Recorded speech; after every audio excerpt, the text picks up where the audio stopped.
আমি শুধু ঘটনাগুলো বলবো, সময় নেই, তাই জন্য রাজভবন আজকে অসুরক্ষিত। রাজ্যপালের এগেনস্টে মলেস্টেশনে মামলা দেওয়া হচ্ছে, আর পশ্চিমবাংলা সরকার রোজ খুন করে যাচ্ছে।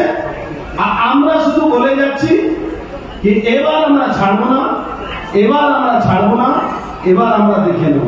এটা কতদিন হবে এই প্রশ্ন আমি সারা ভারতবর্ষে যারা বিজেপি করেন সবার কাছে রাখছি, আমাদের নেতৃত্বদের কাছে রাখছি, কতদিন এটা চলবে।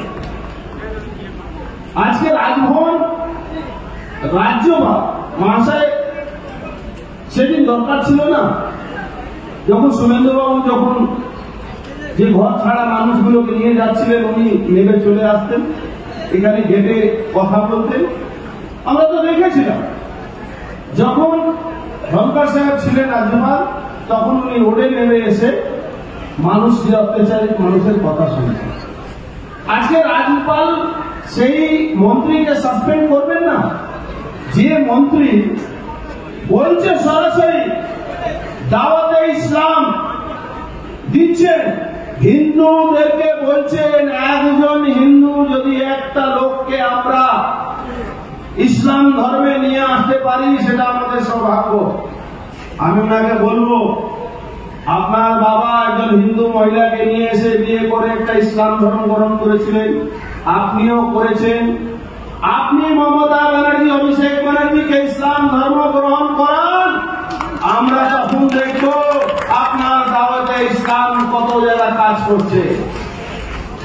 আমাদের ভাবতে হবে বাংলায়। বাংলায় একটা অদ্ভুত পরিস্থিতি, 30% ভোট নিয়ে সবসময় 30% ভোট নিয়ে মমতা ব্যানার্জি ভাবছেন আমাকে কে সরাবে। এই জন্য ডোন্ট কেয়ার, এই যে মহিলাদের উপরে অত্যাচার, মাদের উপরে অত্যাচার, রেপ, বলাৎকার, লুট, মার্ডার, পুলিশ ছেড়ে দিন, পুলিশ তো মানে চটি চাটা বলাটা এখন অপরাধ আছে আমাদের, চটি চাটাও বলতে হবে না, এটা লাখর একটা পুলিশ ডিপার্টমেন্ট যে দিয়ে পাচ্ছে না তাও তাদের চামচাগিরি করছে। আপনি ভাবুন তো, 30% ভোট নিয়ে তারা এগিয়ে আসছে, আর কিছু লোক আমাদের মধ্যে 1000 টাকার জন্য বিক্রি হয়ে যাচ্ছে, কিছু লোক 1000 টাকার জন্য বিক্রি হয়ে যাচ্ছে। আপনি বলুন তো, আমাদের আপনি একজন যারা মুসলমান, যে মুসলমান বন্ধুরা একজন সাইকেলে পাঞ্চার যে বানায়, আর যে প্রফেসর আছে সেও তার ধর্মের বিরুদ্ধে একটা কথা শুনতে চায় না। কিন্তু আমাদের লজ্জা হয়, আমরা হিন্দু, আমরা রোজ আমাদের ধর্মের অপমান করা হচ্ছে, আর আমরা 1000 টাকা দিয়ে বিক্রি হয়ে যাচ্ছি, আর তারপরে আমরা বলছি আমরা হিন্দুদেরকে রক্ষা করবো। আর 800 বছর গোলাম থাকার পরে 1946 সালে যখন কলকাতা ক্লিন হচ্ছিল, তারপরেও আপনাদের লজ্জা নেই। এখনো কেউ গোপাল বাবুকে কেউ মনে রাখে না। মনে রাখে কাকে?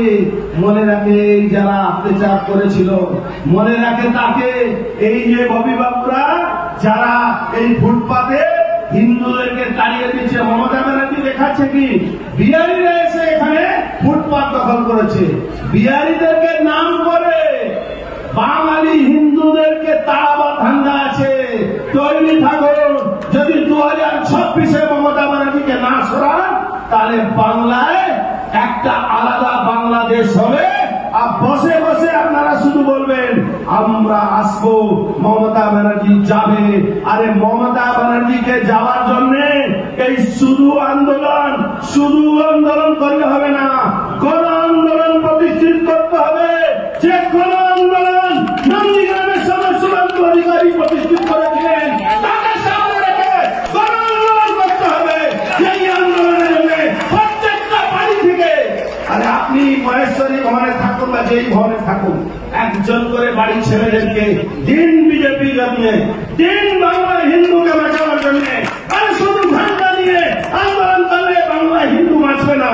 বাংলার হিন্দুকে বাঁচাতে গেলে প্রত্যেকটা বাড়ি থেকে, যেরকম যখন দেশ গোলাম ছিল প্রত্যেকটা বাড়ি থেকে স্বাধীনতার জন্য প্রত্যেকটা বাড়ি থেকে একটা পরিবারের লোকেরা লড়াইতে নেমেছিল।